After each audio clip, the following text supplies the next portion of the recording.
Chelsea 2, Leverkusen nil. Now, I don't know whether Leverkusen are just shit or maybe Chelsea were just too good for them. And listen, this is a preseason friendly game, so I'm not gonna get too hyped so much. But let me tell you, man. Let me tell you, I don't give a shit if it was preseason or not. When I was watching that game, I was oozing. I was oozing sauce today. I was eating. I was not starving. I was eating, champagne, wagyu. I was oozing. You know what I mean? I was having a good time. And listen, I'm not even gonna talk about the usual culprits. No need to mention Cole Palmer, Cucurella, Caicedo. No need. Because we already know what they can offer. I just want to talk about my new sightings because the reason for preseason is to make sure you gel these fellas into the team, make sure they understand the way you want to play, and make sure they build a good chemistry within each other. Because, new environment, new squad, new country to some, right? Like the Estevaos and Hatos and Gittens. So, yeah, I'm not even going to talk about the usual culprits. Let's talk about the new ones because for the looks of things, it seems like they've been playing together for a very long time. Now, there are other players like the Liam Delap and the Joao Pedro. Obviously, they will play together in America for the Club World Cup. But I want to start because there is no other place to start than the Estevao's place, blood. Listen, I don't even know why am I hyped so much. If it was just a preseason game, like I said, I don't really give a shit, man. Because these players, some I doubted them myself. Because I was looking at Estevao and I was thinking, man, he's too young. Physically, I don't think he will be strong enough for the Premier League. But nah, you don't need to be physically strong. He just need to be technically good, which he is. Now, when Maresca did a press conference before the game, he was talking about how Estevao is like Cole Palmer. Now, a lot of people be like, no, relax, mate. He ain't that guy yet. We're not talking about achievements and whatever. We're talking about the profile of players. I can see that. I did see that today. Like, they similar players in terms of pure talent.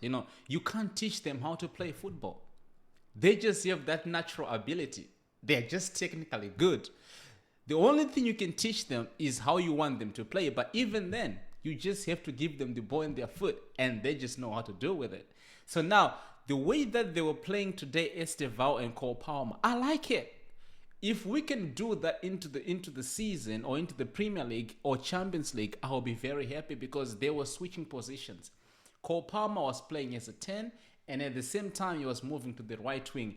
And when he was at the right wing, Estevao would come back to be number 10. Even sometimes I saw him drifting to the left. Now, I want players like Estevao and Cole Palmer to have as much freedom as they can have because what they can do on and off the ball, especially on the ball, it's ridiculous. So I'm so happy for him. Listen, I like how he dribbles the ball. I like how he understands linking up play. I also like the fact that he's not scared to take a shot. Because last season, I had too many wingers like the Muddy Wakers and Pedro Netos just thinking about crossing. Yeah, I understand. Wingers should cross the ball as often as they can. However, if they're around 18 area box, I'm expecting them to at least take a shot, gamble on themselves and take a shot, which we saw that from Estevao today. He did that. And the goal he scored, he could have made it so easy, but no. He chose to make it so difficult. He still went in. So listen, man, I'm just happy with Estevao. I really hope that, he gets to adapt really well into the league and actually showcase what he can do because we have a player in that. We do have a player in Estevao, man. I'm not even going to lie. And I think the people who were at the Stamford Bridge, they're loving him already because I'm loving him from where I am. So, yeah, nah. He was good, man. Like I said, I'm not going to try and hype this game too much because I didn't think that. I mean, don't get me wrong. At some point during the game, it didn't feel like a friendly because Chacos were flying left and right and center. Cards were just flying. So, as much as if it was a friendly match, it didn't seem like it in times because these men wanted to win the game. So, I'm actually happy that we ended up, showcasing what we can do with this talents that we have. And the other player I want to talk about is Jamie Bino Gittens. Man, I can't lie.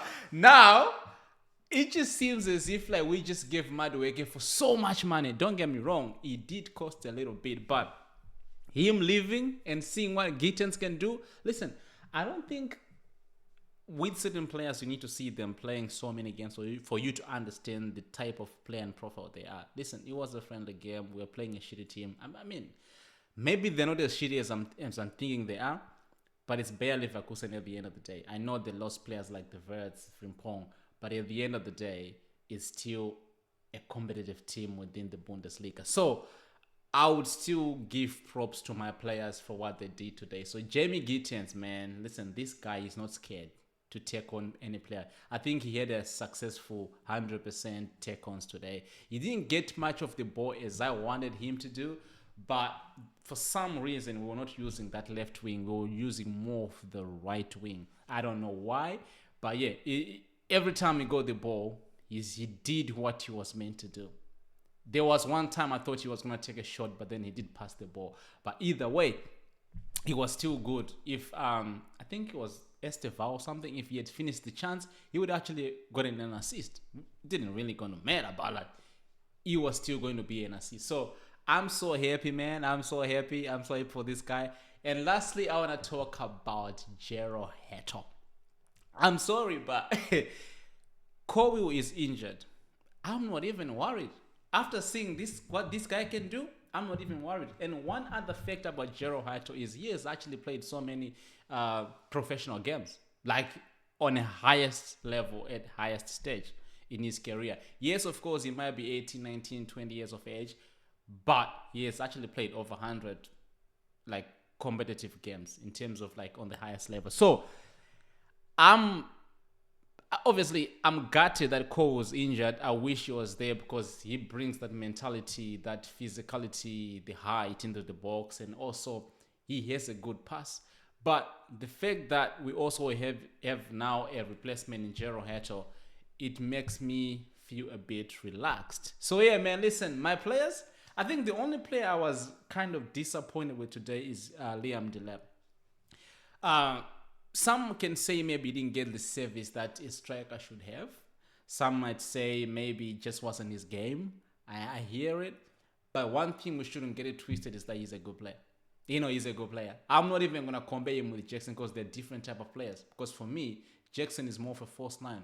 And Liam Delap is more of an out-and-out striker in the sense that when you can look at his movements in and outside the box, he knows what he's doing. It was just a matter of him converting those chances into into goals or assists, whatever it is. But he's a good player. I just wish he had scored today just to kind of boost up his, mentality and also morale going into the season because it's only, I think, a week and then we can get into the Premier League season. So, but yeah, man, listen, I'm not starving. I'm not even regretting it. Now, listen. At some point, we have to give credit to our directors. There's so many signings I didn't agree with, but when I look at the boys play on the pitch, I'm like, yeah, yeah, no, it does make sense. So, yeah, listen, I'm not starving. I'm eating. I'm oozing sauce. So, yeah, now I can't wait for the season to start, man. I think my team will do good this season. I was worried about the fatigue, but it does seem as though like the boys have well rested for the couple of, 3 weeks or so. Hopefully we don't get injuries within the season. But yeah, man, I can't wait. I can't wait. I can't wait for the season to start, man. And listen, it is what it is, people. Make sure you do subscribe to the channel, and I'll see you guys on the next one. Peace.